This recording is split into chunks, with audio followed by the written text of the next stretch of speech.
Hey guys, welcome back to the Pulling Curls podcast. Today on episode 77, we're touching on kind of a different topic. We're talking about kids and pornography. My kids are home and they're on screens all day. And we have previously had a lot of rules around screens. I don't know if you're like me, but things are just changing and I'm having to adjust kind of on the fly. And so I just thought this was a great topic to have him on, especially after I talked with Connor on that previous episode, my son, about raising teens. I'll link to that one in the show notes. But yeah, let's untangle it.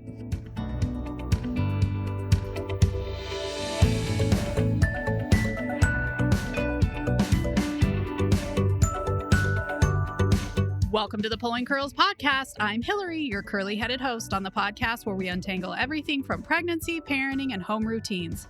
I want you to know that there are no right answers for every family, and I find that simplifying my priorities is almost always the answer.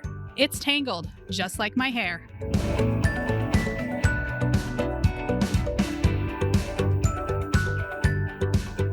Okay, guys, before we get started, please leave a review. You guys have no idea how much it helps my podcast get seen. Because if you look under like where you listen to a podcast on Apple, it says other podcasts. And the only way I get into that little line is by your review. Thank you. Okay, today's guest is a licensed clinical social worker. He has his own practice called Ascension Counseling in Utah. He is a survivor of a previous porn addiction, and he has been sober 6 years, having his own counseling practice. He is also the podcaster on the Dare to Connect podcast, where he has a co-podcaster. Let's see how many times I can say podcast. Both of them have previously had addictions, so it just deals with all of that in a really real and raw way. We're all just on a spectrum, right? And then he is also my cousin. His mom and his sister have been on my podcast. His mom was on episode 48 talking about her husband dying, and you'll hear in this episode Stephen talks about his dad dying. So if you want to reference both of those, you can. I want to introduce today's guest, Stephen Moore. This episode of the Pulling Curls podcast is sponsored by Family Routines, How to Automate Your Housewife Life. Ever wish life was more like you pictured it would be before you had kids? Being able to spend less time with the mundane tasks and more time teaching kids the fun and valuable life skills you know they need. Family Routines teaches families to simplify daily tasks into routines that help them feel more peace and joy. Save 15% with the coupon code UNTANGLED. You can find it at pullingcurls.com in the menu under courses or in this episode's show notes. Hey, Stephen, welcome to the Pulling Curls podcast. Good morning. Yeah. Good to be here. So excited about porn. Yes. All things porn, right? In my calendar, it just said record porn with Stephen. Yes. And I saw that. I was going to actually mention that. And I looked at that. I said, Hillary, in my line of work, that can mean so many things because I deal with that in a literal sense. So I thought that was pretty funny, actually. I like it. We like to keep things light on the Erickson family calendar. Luckily, I don't think my kids can see that one. Oh, there. Yeah. I don't know if hopefully we don't have to mark this podcast with like an adult rating. We'll try to keep it. Yeah. We'll be keeping this clean. But FYI, parents, if you have tiny people, but if you have teenagers, turn it up. There you go. Yes, absolutely. Absolutely. Okay. So kids are online more than ever, probably. Yes. And I'm letting my kids be online more than ever. They have to, but my kids are home virtual 24/7. Totally. Yeah. So Stephen has a history of porn when he was a teenish, right? Well, teen and then some. But yeah. Well, it started when you were a teen, right? Yes, that is right. So because I think all of us kind of wonder, like, what started it? Yeah. Yeah, absolutely. So I'll just kind of give you the 10-second version of so I am a therapist by trade, and I probably have I'm a little bit different than maybe your typical therapist because I try to integrate a lot of psychology and obviously clinical stuff, but with my own story. So I'm a recovering, we refer to it as sex and porn addict. Have been in recovery for about 10 years. Been sober for about 6. Where that whole thing started for me was when you talk about kind of the origins of where these things start, it's important to kind of know it's not just about access points necessarily, right? I think you'd ask that question, or what's the access point right. that typically happens, and it is about access points. But it's what the research is showing, and what I'm seeing in my clinic more and more is that it just as important as access points and the availability of them, probably even more so, honestly, in a lot of respects, is how would I say it? The environment, right, in which somebody grows up and the other factors kind of going on in the person's life. So things like support system, recent trauma, stuff like that. Now we could do a whole podcast on trauma, but like for me, there was kind of a perfect storm of sorts that set in for me. My dad had passed away. I was 13. My dad had passed away like 9 months before, and I was the only other boy in the family. Me growing up in my family, it was kind of like me and my dad against the world. It was 2 drops of testosterone and like a sea of estrogen kind of a thing. And you when do he have passed, very girly sisters. yeah, I do. Yes, I very much do. 2 of them run podcasts and blogs, and they are very girly, in a good way, Cammy and Katie. But but when he passed away, we kind of had this dynamic in my family where, like, my dad and I, we were kind of buds. We did everything together. And when he came home from work, I'd go upstairs with him while he was like unchanging out of work clothes into night stuff, and we just talk about our day, and like that was kind of like him and me time kind of thing. And when he passed away, I remember just feeling, among so many other, I was angry at God, I was angry at my dad for getting on the plane that morning. He died in a plane crash. I had a lot of anger, but nowhere to really send it, right? Yeah. My dad was gone, the people who owned the plane were dead, there was like nobody to be ticked off at. And so I had a lot of emotions to send, but nowhere to put it. And you kind of combine that with, I remember a family member put their arm around me at the funeral, and just like a lot of loving relatives do, they will say things that sound really good, like in a movie, but are like horrible advice to give. So I remember distinctly this relative, you know who it is, but put their arm around me and said, "You're the man of the family now, and you got to take care of these people." At 13 years old, right? I'm now responsible for these ladies. And I remember that and a couple of other experiences when my uncle died about 3 years later, who kind of had filled in for as a father for me. I remember something kind of snapped inside.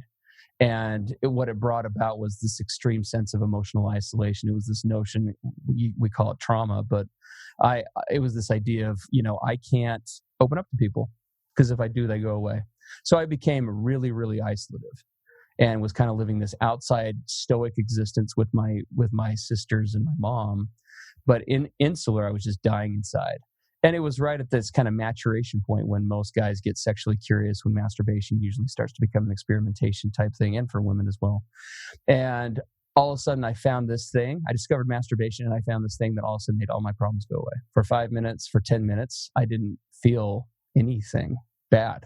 Like it was just like a drug. And for a kid in that position with no better ways of coping, it was like the mirage in the desert. Like it was the only way I was functioning. And so I remember I was one of those. Everyone has a different story. Those who get caught up in pornography and other sexual behaviors have a different story. But for me, the stage was kind of set, this perfect storm of no one to talk to, emotionally isolated, desperate for connection, but not able to find it with the people close to me for various reasons. And then all of a sudden this thing came along that felt connecting, right? Sex is a form of connecting. And so as far as the environment goes, we'll talk more about kind of the prevention on the other side, but that environment piece is incredibly important. Lack of a support system or connection is usually something that sets the stage for this. Now, I know that for parents of teens, and this can be kind of hard, right? Because obviously teens are going to probably exhibit a lot of the symptoms, quote unquote, right? That somebody who's struggling with issues like pornography might exhibit, like emotional variability, and other things like that. But there are some other signs that we can talk about here in a second that kind of point more towards that. So hopefully that wasn't too much of a ramble to your question. No, that's good. I will say that kids are all experiencing kind of a weird trauma right now anyway. Yes. I think as a parent, I'm always trying to watch. Although I remember growing up, my mom had like a magnet on the fridge of like 50 signs of drug addiction when I was a teenager. And I was like, turns out I have all those. But I wasn't addicted to drugs. Yeah, absolutely. And I think it is a hard environment for teens these days. I work with parents all the time who will ask some of the questions that we're talking about today, and work with teens as clients all the time. And oftentimes we have to have this discussion, especially with my I grew up in a conservative household. I'd say I'm irreverently conservative still. And a lot of my clients reference from that point. I know a lot of your listeners do too. In a conservative household, part of the environment that we're talking about is oftentimes there's, and this is both talking about prevention, right, in terms of what you can do as parents differently, but also addressing sometimes what parents from a well-meaning standpoint, don't always do in the most optimal way.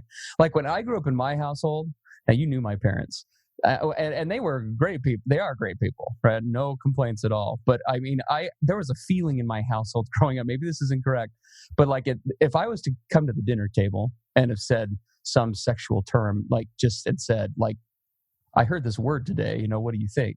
My parents would have like looked at me, looked at each other. They would have grabbed me by the arm and like wheeled me down the hall to like their bedroom where you only go if you're in trouble. And it would have been like a 10-minute lecture about how we don't talk about that kind of stuff. Like sex was this very taboo topic. And I find that with a lot of the clients that I work with. Thankfully, that's changing a lot now. But there's a lot of, when you throw in already the awkwardness of teenhood, right, if you will, about sexuality and bodies and things. And then you throw in sometimes these cultural norms that come from, again, other cultural backgrounds too, but also more conservative cultures. It makes for kind of a really, it makes for an interesting topic because sexuality is probably the most universal topic to humanity there is. Everybody deals with it on some level, absolutely everyone. But it's also like by far, I find the most uncomfortable topic for most people, including parents.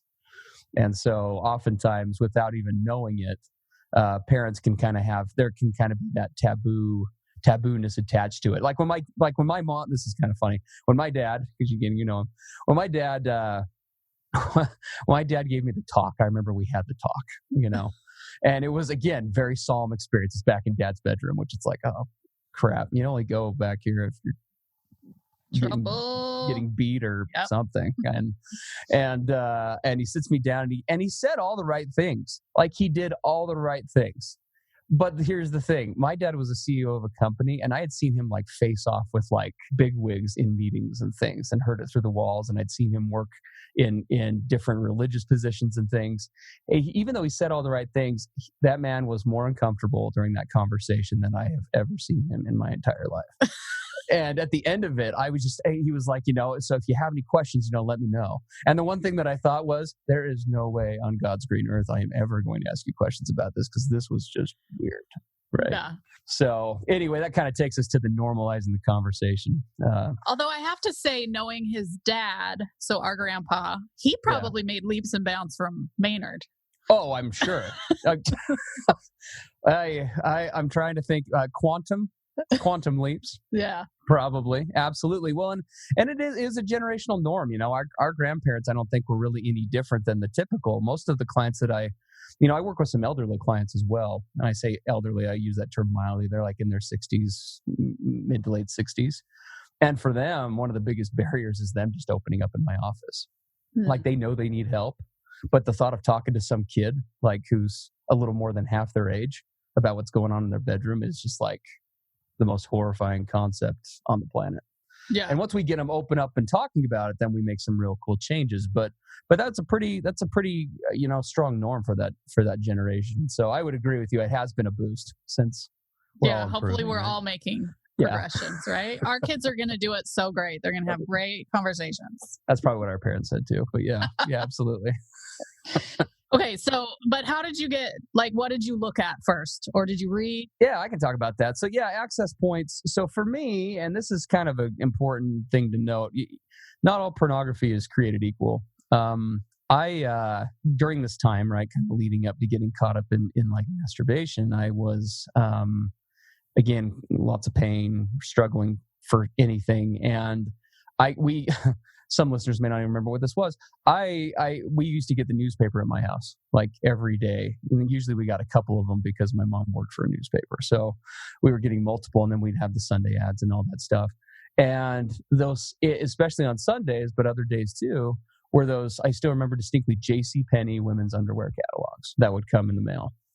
And I remember as a kid, I would pretty quickly, I don't know how long this took, but I kind of got in a pattern of taking those. I'd steal those and like hide them, and I'd look at them. And that for me, now I don't say this in a bragging way, but since that time, I have seen far more pornography and been involved far more in my past than I'd care to admit. But looking back, there really wasn't anything, there hasn't been anything that I've experienced since then that was more toxifying. And again, that has to kind of do with the environment. Oftentimes when we think of pornography, we think of like classic stuff on crazy rated X websites, et cetera, et cetera. But what the research is showing is that the definition of pornography has a lot less to do with what you're seeing or hearing or experiencing, and a lot more to do with your mentality behind it. And again, I was in a place of, because to most people, that would just be an underwear catalog, right? Just to your average Joe, most people would come across that and just say, oh, that's just what that is. But for me, it was like it was a portal to escape is what it was for me. It's the only way I can kind of describe it. So, and you desperately needed that with what was going on. I did. I mean, at the time, I just, you only know what you know. And at the time, I just didn't have better ways of coping. Plus, coupled with the fact, again, there was this lack of knowledge, which again, we'll talk about here in a minute. I didn't know what I was dealing with. Like, I knew that I'd always heard pornography was bad and whatever, and like vague references to it at church and with family and things. But like, I really didn't, first of all, I didn't identify this as pornography because I thought, porn was naked people at the time. Right. And then the second thing is I just had no idea the fire that I was playing with, right? I'm this 13-year-old thinking I'm like playing with matches, but really the room's like filled with gasoline. Like, it was really dangerous. Oh, interesting. Yeah, because I think we all talk about it as like a full-on sexual naked but more, I like that it's just what's going on in your brain. Yeah, absolutely. Because you can see naked people, like obviously portraiture and, all these fine works of art without feeling like it's pornographic. Absolutely, for sure. And even as a kid, there were times at which I could see that kind of stuff. Even though I was kind of getting deep into an addiction type lifestyle, there were things that I would see, like you're saying, like classical art, that wouldn't have that impact on me. And so it has a lot to do with one's mentality and also everything else that is going on. One thing that we know about humanity, right, on a baseline level, is that people on a baseline are wired to connect. Everybody's wired to connect. With your exception, your occasional like Jeffrey Dahmer, who's like a legitimate sociopath. Everybody needs that. And when you're talking about different kinds of addictions and how they work, even though sex addiction just does share, a sexual addiction or compulsion does share a lot of similarities with other types of behaviors, it even more so hits on the connective level because sex is a form of connecting. And so for those who are disconnected in their lives, again, from a higher power, from their God, from a higher power, from family or friends, for whatever the reason, right? Because there's a variety of reasons for that, the more vulnerable they will be to getting pulled into something like this. Because not only does it provide a dopamine release and a norepinephrine rush and all the other stuff that it does, but on an emotional level, when you're looking at pornography, even as a kid, I couldn't have vocalized this at the time. For a kid who didn't feel wanted or loved, you feel wanted and loved in that fantasy world. You don't feel accepted by friends at school. I had leukemia twice as a kid, so it was kind of awkward with that probably didn't help things. I spent 2 years in the hospital as a kid. You don't feel like you quite fit in with your classmates. Here are people on a screen who completely accept you. Yeah. 100%. And so for that 10, 15 minutes, you feel connected. And so there's that added emotional hook. A lot of people look at pornography and they say, well, it's the sex, it's the nudity, and that's definitely part of it. But the real hooks that we're seeing with people, including teenagers, is the emotional side of it, right? It's the it's removing it's putting in as much fantasy as possible and removing and dehumanizing as much as you can with the people involved in it, because that disrupts the fantasy. The opposite of humanizing is objectifying, and it's much easier. I mean, the sad truth is the porn industry hires guys like me and then convert them to like the dark side to like create pornography. Like, it's a really scary kind of prospect. What's out there. Wow. So they really do that, by the way. They have like psychologists that they have like on set who are like, this will probably be the most alluring. Like, it's bad. So how do you go home and like look at the mirror, look at your kids that night? I don't know. Maybe, I don't know. Compartmentalizing. Maybe porn? I don't know. Maybe, yeah, that's that good might point. be it, I guess. But yeah. What are your best tips to help kids understand maybe because everyone's going to maybe take a peek at naked pictures, because sure. I remember, like, I probably had never seen a naked man Yeah. And then, obviously I took anatomy. That was not a sexual thing at all. We had a Yeah. bin of male genitalia that we would pull out and paw through to know like what all the things were. So that's not sexual. And I think Yeah. it's important for kids to understand that just understanding what a naked person looks like is different than porn, right? Absolutely. Yeah. So again, grew up in a conservative culture. I work with a lot of religious congregation leaders as part of my work in different faiths. And I talk to, pastors, bishops, priests pretty frequently, and they will, oftentimes in those different cultures, there's a component of, keeping an eye on sexuality and pornography is my flock, so to speak, kind of living those values. And they'll ask me, how do I address this with, people in my congregation? My particular faith tradition, they include a process with this where they'll ask you, at various times during your childhood, have you ever been involved in pornography? And what I tell these religious leaders over and over again is that conversation has to change, because we live in a world now where that question is a misnomer. Every kid is being exposed to pornography. I hope I'm not going to freak parents out too much here, but the research shows that the average age of exposure as of like 2 years ago, and I'm sure it's going down, is 6.5 for their first exposure to pornography. You cannot grow up in the world that we live in anymore. And when I grew up, there was kind of this old school mentality of like, just stay away from it, don't do it, don't look at it, don't whatever. But we live in such a highly digitized combined with sexualized culture.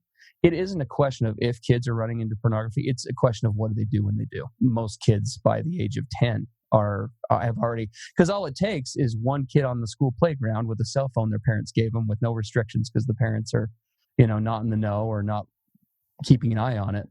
I hear story after story from parents who will come to me and say, my kid was at school today and there was a big group of kids over in the corner, on the far side of the playground. So he ran over to go see what it was all about. And they're all sitting around a phone watching porn. Like, that's the kind of crazy stuff that is happening now. And I wish I could tell you that was atypical, but it's becoming more and more common. And so as far as the tips go, I mean, your best line of defense is kind of and for a lot of parents that can be scary. There is kind of an acceptance that has to happen around this idea that, this is probably happening. I think a lot of parents, without realizing, and this is not a slam at all, but I think the thought of their kids getting pulled into that is so scary that for a lot, it's just easier to not look at it, because it is scary and it is hard, and it's difficult to think of your kid being exposed to that or getting caught up in it. But yeah, we need to be shifting that conversation to, when was the last time you saw pornography? Oh, that's a good one. Yeah. Last month, last year, right? That's where it should be going. And that kind of goes to the next point I was going to make, which is normalizing sexuality in general. Again, I referenced that kind of weird, convoluted birds and the bees talk that I had as a kid. What the research is also showing now, the latest research is showing that conversation is a dialogue that should be happening, not a one-time, one-off, let's talk about maturation, throw you a thing of deodorant, show you some genitals, and then move on. Like, it's like this needs to be an ongoing conversation, age appropriate, of course, but I'm encouraging parents, at least given that age that I gave you of exposure, at age 4, 5, in an age appropriate way, you start that conversation about, who's allowed to touch you and what parts and why, and you keep it really basic, and then you kind of move it up the chain as they get older, and you kind of dial up the maturity level of it. But that needs to be something that, I mean, the clients that I see who are most resilient to these issues and overcoming them when they've happened, and also the family dynamics that I've seen, and again, the research would support this, that are most resilient to this becoming a problem for their kids, are households where sex in a healthy way is an open topic, right? It's something that there is a freedom to be able to be discussed. If a kid brings that up, I was just talking to one of my sisters the other day about this. If one of your kids brings that, and she's actually really good at doing this in their house, and they say it's been working great.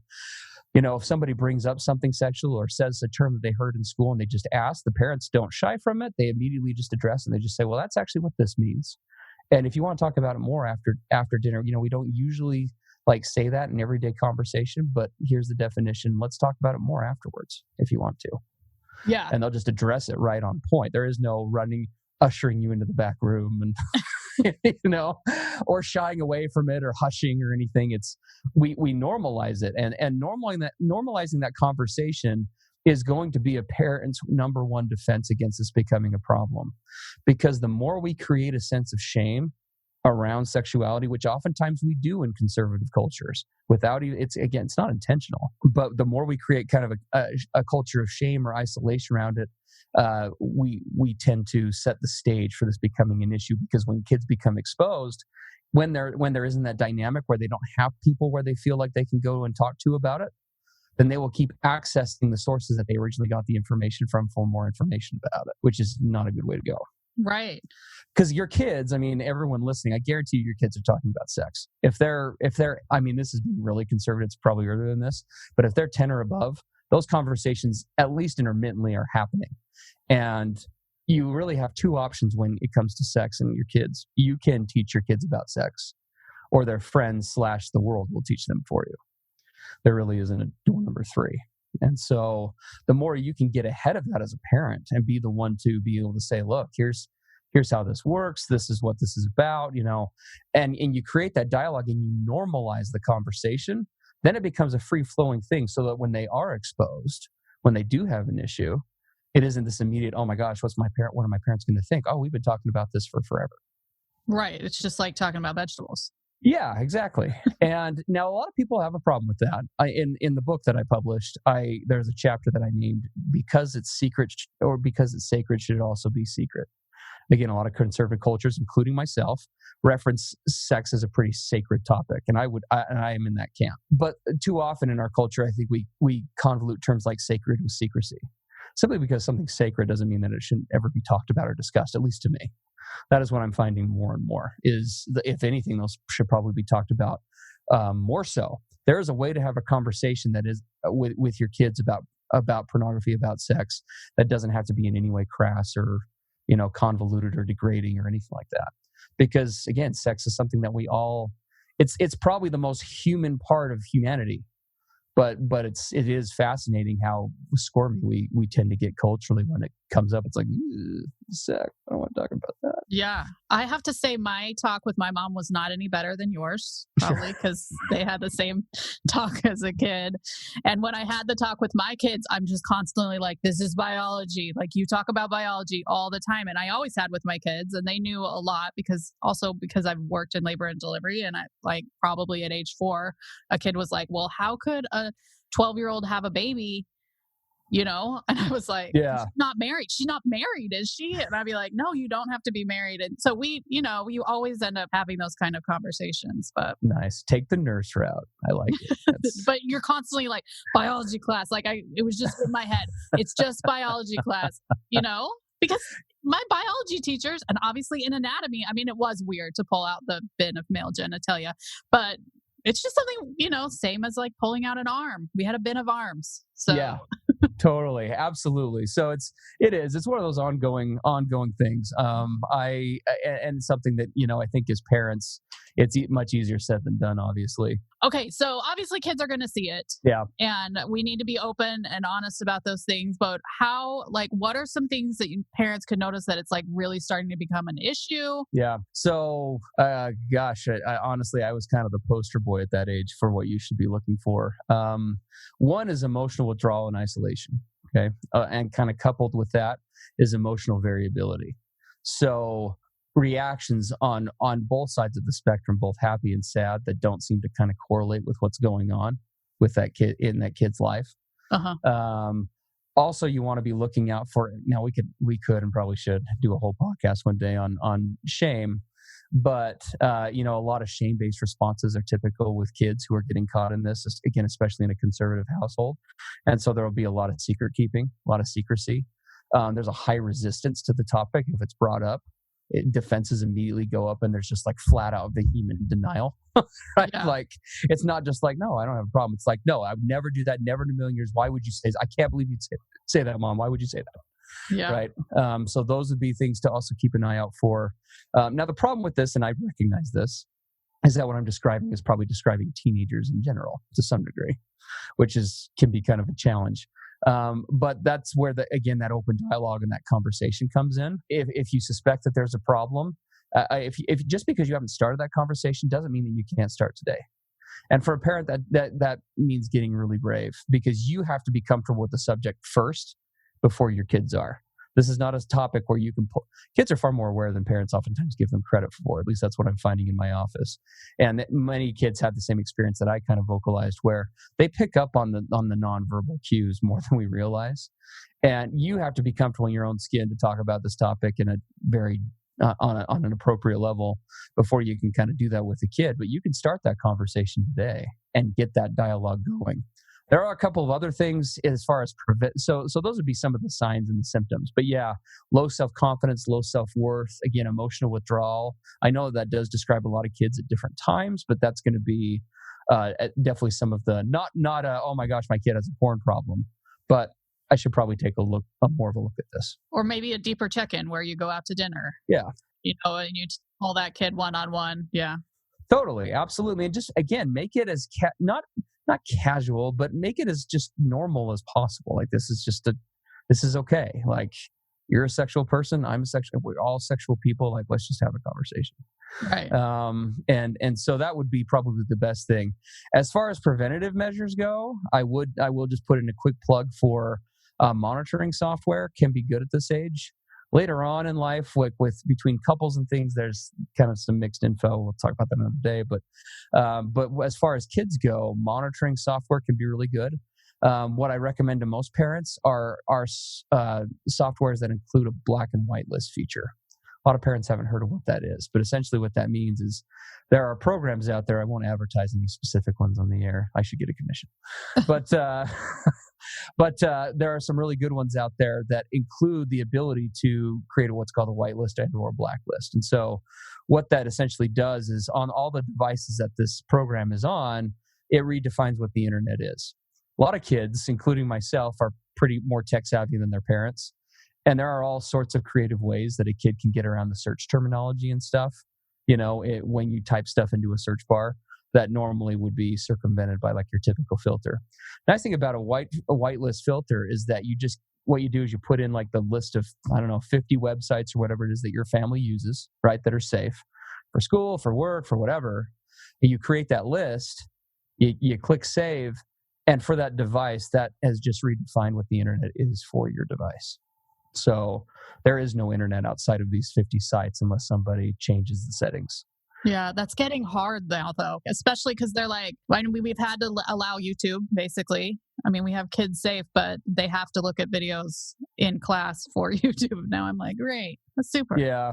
Well, and who knows? Maybe YouTube's going to like send me some legal notice for saying this, but I will tell you, and I say this as a guy who's worked with a lot of kids, parents need to be aware there is straight up porn on kids' YouTube.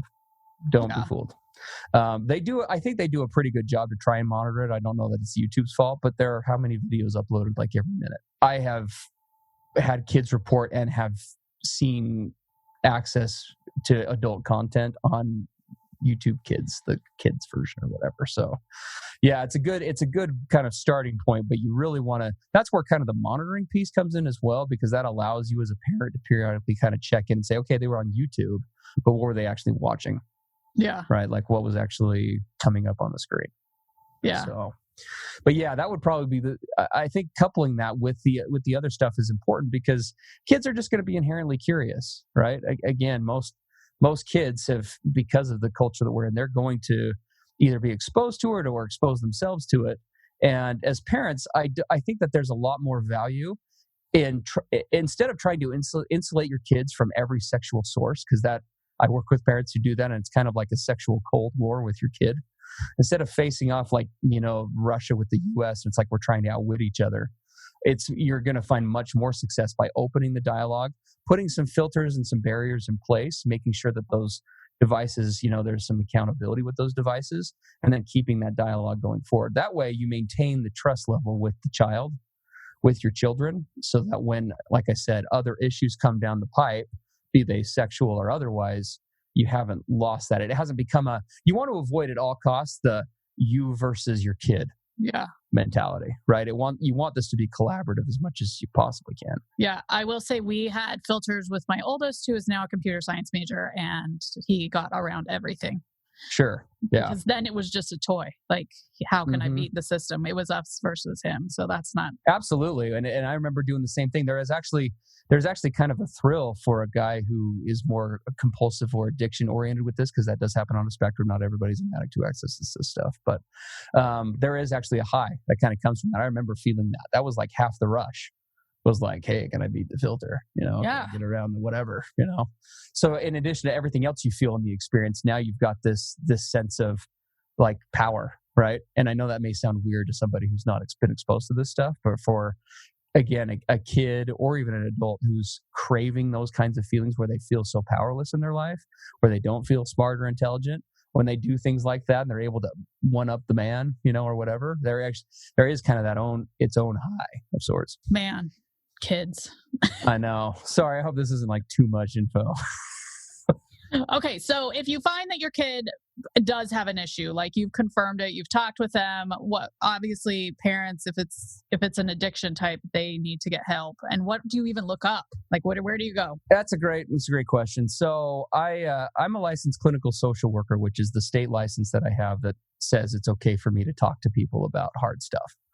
But in addition to that, you're going to want to look for, if you do decide to go like with the therapist, you're going to want to look for somebody who either, at least at a baseline, has extensive experience working with kids around this issue.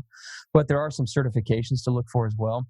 I'm a certified sex addiction therapist, or CSAT, which is done through an organization called ITAP. The Patrick Carnes, kind of the regarded father of sex addiction recovery and all things sexual in terms of clinical stuff back in the day, when nobody thought sex could be a problem on a clinical level.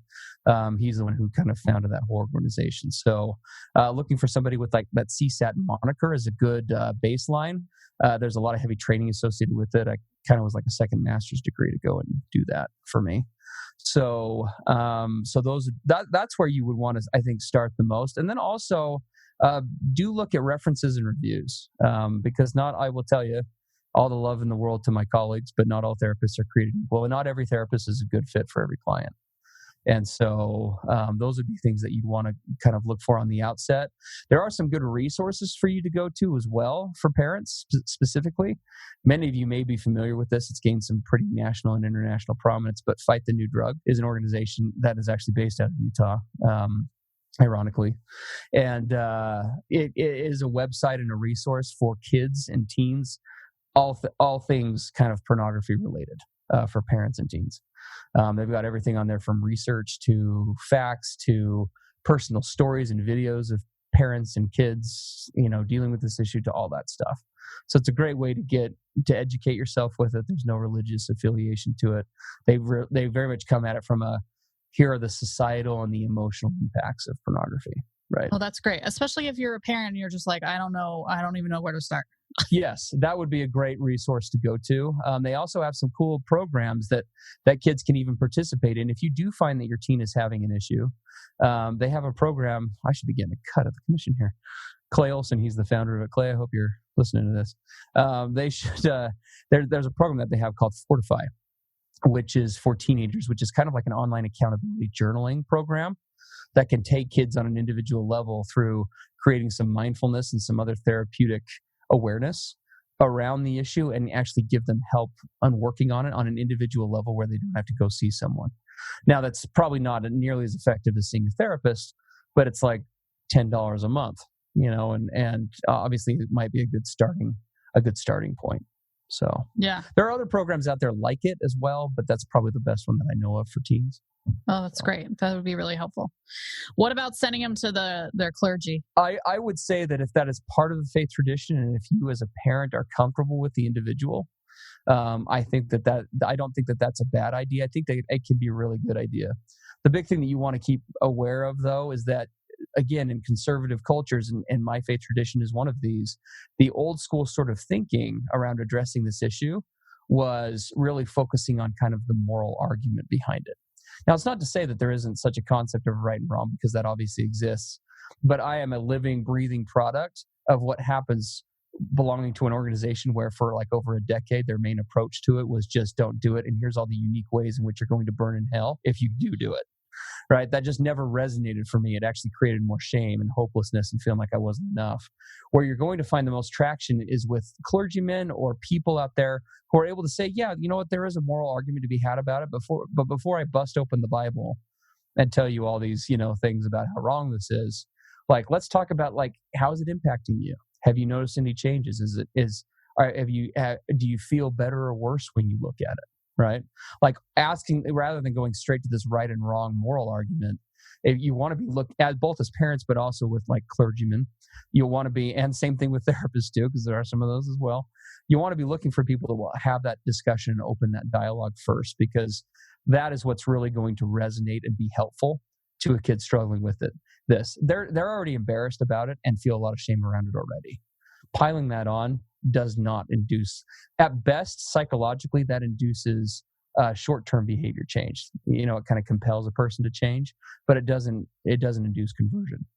And that's what you're looking for when you're talking about this issue. Is not a, how do I not get my kids to look at, it's a bigger conversation, right? It's not just how do I keep my kid from looking at porn. What's the bigger conversation? How do I help my kid to develop healthily sexually in a very unhealthy sexualized world? And so when you look at it kind of from that bigger picture, you just want to be bringing in allies in different forms, be they clergy or others, who are going to be able to front that same objective. So me personally, as a parent, I would definitely be meeting this clergyman. I might even go with my child to the appointments, that kind of thing. But yeah, I think as long as there are safeguards in place, and I think that can be a potential help. Yeah, I like that a lot. And I think a lot of it, I would probably have a discussion with your kid if they're comfortable seeing that person. Because absolutely, my oldest has real issues with being asked that frequently. So for sure. Yeah. I didn't know that until now. Yeah. I mean, if you force a kid to go do this, it's going to be painful for your kid. And there's probably going to be a feeling of betrayal. And frankly, it's going to be painful for the clergy person too. Because I've worked with clients like that where parents have kind of just brought their kid in and just like, fix my kid. And those first like 3 sessions is really expensive, like talking about the weather and the jazz and stuff, because there's just trying to get them to open up. They're just a sealed box. So yeah, for sure. Well, I think those are some great tips. I think especially that part about raising sexually healthy kids versus don't look at porn. I mean, we look at all of health that way. We aren't just like raising kids who don't eat sugar. We're raising kids who eat the rainbow and, eat to stay healthy versus. Absolutely. Yeah. So I think if we try and just normalize it like anything else in the world, moderation in all things. Yeah. Yeah, absolutely. Absolutely. I mean, the goal is not to, and sometimes you'd be surprised how much kids and even adult clients that I work with, they pick up on this. They feel like that if they come to see somebody like me, or if they talk to their parents, at some point in the conversation, there's going to be this talk about, don't do this. And sex is one of those parts of lives that I always tell those clients when I'm meeting with them. I'll say, I actually think the opposite. Like, I want you to have loads of sex, like have sex all the time if you want. It just needs to be in a healthy, connected, building way that doesn't come with all these negative emotional, spiritual, mental consequences. Right. Yeah. So anyway, that's just my take on it. All right. Great advice. So what I do is I'd yell upstairs if he's alone in his room with his laptop and it's not school hours. I say, would you stop looking at porn and come downstairs? Is that a good way to deal with it? I would definitely say no. My wife and I are at the point where we can actually kind of joke that way. I can tell you that right now, year 6 into sobriety, that's kind of funny. Year 1, that wasn't so funny. And probably I would have slept even more on the couch than I did before. So yeah. Okay. Yeah. So maybe I'm failing as a parent. But no. Hillary, I know you and I know your way, and I love it. I adopt if I was to have kids, who knows if that'll happen, I would be probably the same way. So I think you're rocking it. I mean, obviously I'm more worried about him helping make dinner, probably. Sure. Look, I don't care what you're looking at. Just come down here and make food. Whatever.